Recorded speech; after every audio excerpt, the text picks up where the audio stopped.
Quand il est très agité, peut-on lui donner quelque chose pour le calmer ou bien y a-t-il d'autres solutions? La première démarche est de comprendre dans quelles circonstances cette agitation se manifeste. L'agitation est une notion générique et indifférenciée pour le malade d'Alzheimer. C'est un peu comme les pleurs d'un enfant ou d'un bébé. L'enfant pleure parce qu'il a faim, parce qu'il a sommeil, parce qu'il doit faire pipi, parce qu'il a la fièvre, dans n'importe quelle situation de trouble, et le malade d'Alzheimer lui ressemble beaucoup. Dans quelle situation se manifeste l'agitation de votre père? Je vous porte un exemple classique qui est d'aujourd'hui. Nous devions venir ici. Il ne se rappelait pas pourquoi et il a commencé à s'agiter. Ma mère le poussait dehors et lui répétait que c'était toujours la même histoire, qui nous faisait perdre du temps. Il a commencé à s'agiter et puis tout d'un coup, il n'a plus voulu sortir. Le drame. Il ne se souvenait plus de rien. Voilà un exemple plutôt typique de ce qui arrive dans la plupart des familles des malades d'Alzheimer.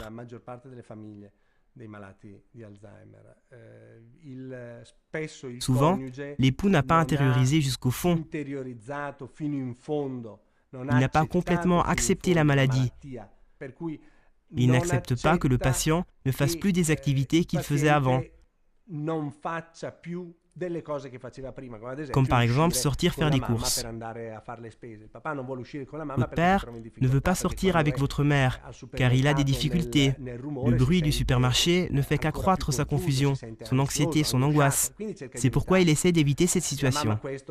Puisque votre mère n'arrive pas à se mettre dans la place de votre père, elle essaie de le forcer. Pourquoi est-ce que tu réagis comme ça? Qu'est-ce qui te prend? Elle râle, ça c'est sûr. Voilà.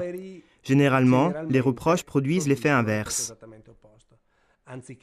Au lieu de pousser le patient à retrouver l'envie et l'énergie de faire quelque chose, il déclenche son irritation et sa mauvaise humeur. Et le milieu familial, la relation entre époux, risque de se détériorer.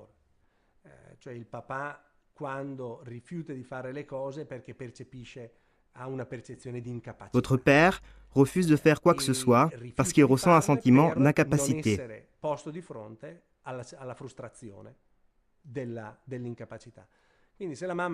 C'est pourquoi, si votre mère était plus affable et plus rassurante, votre père se comporterait de façon beaucoup plus tranquille et acceptable. C'est donc de la faute à ma mère? Pas vraiment. Je crois qu'attribuer des fautes dans des circonstances pareilles ne soit pas raisonnable pour résoudre les problèmes. Il faut comprendre votre mère aussi, qui a 85 ans, qui a ses problèmes de santé.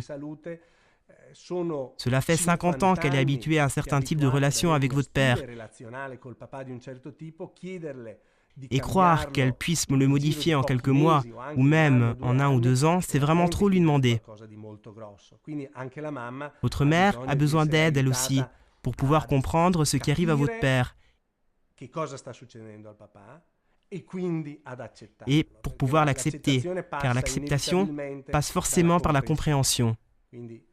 En tant que fille, vous devez aider votre mère à comprendre que votre père est malade et que tous ses comportements sont secondaires,